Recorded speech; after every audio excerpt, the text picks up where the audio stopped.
പുതിയ പരമോന്നത നേതാവായ മുജ്തബ ഖമേനിയുടെ ആരോഗ്യനിലയെക്കുറിച്ച് വീണ്ടും സംശയങ്ങൾ ഉയർന്നിരിക്കുകയാണ്. US പ്രസിഡന്റ് ഡൊണാൾഡ് ട്രംപ് നടത്തിയ പുതിയ പരാമർശങ്ങളാണ് ഈ അഭിമുഖങ്ങൾക്ക് വീണ്ടും ശക്തി നൽകുന്നത്. മുജ്തബ ഖമേനിയെ ഇപ്പോൾ ജീവിച്ചിരിപ്പുണ്ടോ എന്ന കാര്യത്തിൽ തന്നെ ഉറപ്പില്ല എന്ന രീതിയിലാണ് ട്രംപ് പ്രതികരിച്ചത്. എംബസി ന്യൂസ് നൽകിയ അഭിമുഖത്തിനിടെ മുജ്തബയുടെ ആരോഗ്യനിലയെക്കുറിച്ച് ചോദിച്ചപ്പോഴായിരുന്നു ട്രംപിന്റെ ഈ പ്രതികരണം. ഇതോടെ അദ്ദേഹത്തിന്റെ ആരോഗ്യനിലയെക്കുറിച്ച് പുതിയ ചർച്ചകൾ അന്താരാഷ്ട്ര തലത്തിൽ ശക്തമാവുകയാണ്. ഫെബ്രുവരി 28-ന് തെഹ്റാനിലെ ഒരു കെട്ടിടത്തെ ലക്ഷ്യമാക്കി US-ഉം ഇസ്രായേലും ചേർന്ന് നടത്തിയ സംയുക്ത ആക്രമണത്തിൽ മുജ്തബ ഖമേനിക്ക് പരിക്കേറ്റതായി നേരത്തെ റിപ്പോർട്ടുകൾ പുറത്തു വന്നിരുന്നു. അതേ ആക്രമണത്തിലാണ് അദ്ദേഹത്തിന്റെ പിതാവും ഇറാന്റെ മുൻ പരമോന്നത നേതാവുമായ അയത്തുള്ള അലി ഖമേനിയായി കൊല്ലപ്പെട്ടതെന്നും റിപ്പോർട്ടുകളുണ്ട്. മുജ്തബയുടെ നിലവിലെ അവസ്ഥയെക്കുറിച്ച് ചോദിച്ചപ്പോൾ ട്രംപ് പറഞ്ഞത് ഇങ്ങനെയാണ്: അദ്ദേഹം ജീവിച്ചിരിപ്പുണ്ടോ എന്ന കാര്യം എനിക്കറിയില്ല. ഇതുവരെ ആരും അദ്ദേഹത്തെ കണ്ടതായി വിവരം ലഭിച്ചിട്ടില്ല.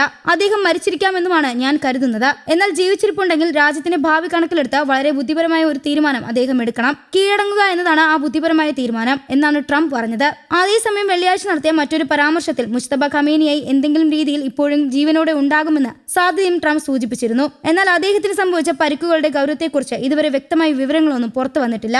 ഇതോടെ മുജ്തബ ഖമേനിയുടെ ആരോഗ്യനിലയെക്കുറിച്ച് അനിശ്ചിതത്വം തുടരുന്നതിനിടെ അന്താരാഷ്ട്ര തലത്തിൽ കൂടുതൽ ചർച്ചകളും അനുമാനങ്ങളും ശക്തമാകുകയാണ്. ബ്രയാൻ കിൽമിഡ് ആതിഥ്യം വഹിക്കുന്ന ഫോക്സ് ന്യൂസ് റേഡിയോ പരിപാടിയിൽ സംസാരിക്കവേ ഇറാനിയൻ നേതാവ് ആക്രമണത്തിൽ നിന്ന് രക്ഷപ്പെട്ടെങ്കിലും ഗുരുതരമായി പരിക്കേറ്റിട്ടുണ്ടാകാമെന്ന് ട്രംപ് സൂചിപ്പിച്ചു. അദ്ദേഹം ജീവിച്ചിരിപ്പുണ്ടെന്ന് ഞാൻ കരുതുന്നു. ഇറാനിൽ ആദ്യമുണ്ടായ ആക്രമണത്തിൽ അയത്തുള്ള അലി ഖമേനിയെ കൊല്ലപ്പെട്ടതിനെ തുടർന്ന് ഇറാന്റെ പുതിയ പരമോന്നത നേതാവായി പ്രഖ്യാപിക്കപ്പെട്ടു. അദ്ദേഹത്തെ നിയമിച്ചതിനു ശേഷം മുജ്തബ പൊതുവേദിയിൽ പ്രത്യക്ഷപ്പെട്ടിട്ടില്ല. ഇത് അദ്ദേഹത്തിന്റെ ആരോഗ്യത്തെയും സ്ഥാനത്തെയും കുറിച്ച് ഊഹാഭോഗങ്ങൾക്ക് കാരണമായി. ബോംബാക്രമണം ആരംഭിച്ച ആദ്യ ദിവസം മുജ്തബയുടെ പാദത്തിന് ഒടിവുണ്ടായെന്നും ഇടത് കണ്ണിന് ക്ഷയമേറ്റെന്നും മുഖത്ത് ചെറിയ മുറിവുകൾ ഉണ്ടായെന്നും മാധ്യമങ്ങൾ റിപ്പോർട്ട് ചെയ്തിരുന്നു. ഈ ആഴ്ച ഇറാനിയൻ അധികൃതർ മുജ്തബയുടെ പേരിൽ ഒരു രേഖാമൂലമുള്ള പ്രസ്താവന പുറത്തിറക്കി. അമേരിക്കൻ സഖ്യകക്ഷികൾക്കെതിരെയുള്ള സമ്മർദ്ദം ചെലുത്തുമെന്ന ഹോർമോസസ് കടലൊടുക്ക് വഴിയുള്ള ഗതാഗതം തടയാനുള്ള ശ്രമങ്ങൾ തുടരുമെന്നും പ്രസ്താവനയിൽ പറഞ്ഞിരുന്നു. തിരിച്ചടിക്കുമെന്ന പ്രസ്താവനയിൽ മുജ്തബ മുന്നറിയിപ്പ് നൽകുകയും പ്രാദേശിക എതിരാളികൾക്കെതിരെ സമ്മർദ്ദം ശക്തമാക്കാൻ ആവശ്യപ്പെടുകയും ചെയ്തു.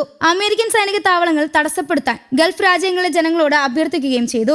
അതേസമയം മുജ്തബയുടെ പൊതുവെയുള്ള അഭാവം ചോദ്യങ്ങൾ ഉയർത്തുന്നുണ്ട്. പുതിയ നേതാവിന്റെ വളരെ കുറച്ച് ചിത്രങ്ങൾ ലഭ്യമായിട്ടുള്ളൂ. സർക്കാർ വാർത്താ ഏജൻസികളും സർക്കാർ പിന്തുണയുള്ള സോഷ്യൽ മീഡിയ ചാനലുകളും പിന്തുണ വർദ്ധിപ്പിക്കാൻ AI നിർമ്മിത വീഡിയോകൾ പ്രചരിപ്പിക്കാൻ നിർബന്ധരായി എന്നാണ് പൊതുവിലുള്ള പ്രചാരണം. ഇറാന്റെ പുതിയ പരമോന്നത നേതാവായ മുജ്തബ ഖമേനിയായി ജീവനോടെ ഉണ്ടെന്നും എന്നാൽ അദ്ദേഹത്തിന് ഗുരുതരമായി പരിക്കേറ്റിട്ടുണ്ടെന്നും റിപ്പോർട്ടുകൾ വന്നു. ഇന്ത്യ രഹസ്യാന്വേഷണ വിഭാഗം ഉദ്ധരിച്ചാണ് വാർത്താ ഏജൻസികൾ ഈ വിവരം പുറത്തുവിട്ടത്. പരിക്കേറ്റതിനെ തുടർന്ന് അദ്ദേഹത്തിന്റെ ആശയവിനിമയം ഉൾപ്പെടെ അതീവ നിയന്ത്രണത്തിലാണെന്നും സൂചനയുണ്ട്. മുജ്തബ ഖമേനിയുമായുള്ള എല്ലാ ആശയവിനിമയങ്ങളും ഇപ്പോൾ IRGCയുടെ പൂർണ്ണ നിയന്ത്രണത്തിലാണ്. ഖമേനിയുടെ സന്ദേശങ്ങൾ പുറം ലോകത്ത് എത്തിക്കുന്നത് IRGC ഉദ്യോഗസ്ഥരാണെന്നും റിപ്പോർട്ടുകളുണ്ട്. നേരത്തെ മുജ്തബ ജീവനോടെ ഇല്ല എന്നാണ് ലഭിച്ചിരുന്ന വിവരമെന്ന് US പ്രസിഡന്റ് ഡൊണാൾഡ് ട്രംപ് പറഞ്ഞിരുന്നു. മുജ്തബയുടെ ആരോഗ്യനിലയെക്കുറിച്ച് US പലപ്പോഴായി പ്രസ്താവന നടത്തിയിട്ടുണ്ട്. ആദ്യം ഗുരുതരമായി പരിക്കേറ്റ് ശരീരത്തിന്റെ രൂപം തന്നെ മാറിപ്പോയെന്ന് വരെ US ആരോപിച്ചിരുന്നു. News desk Kerala Kaumudi.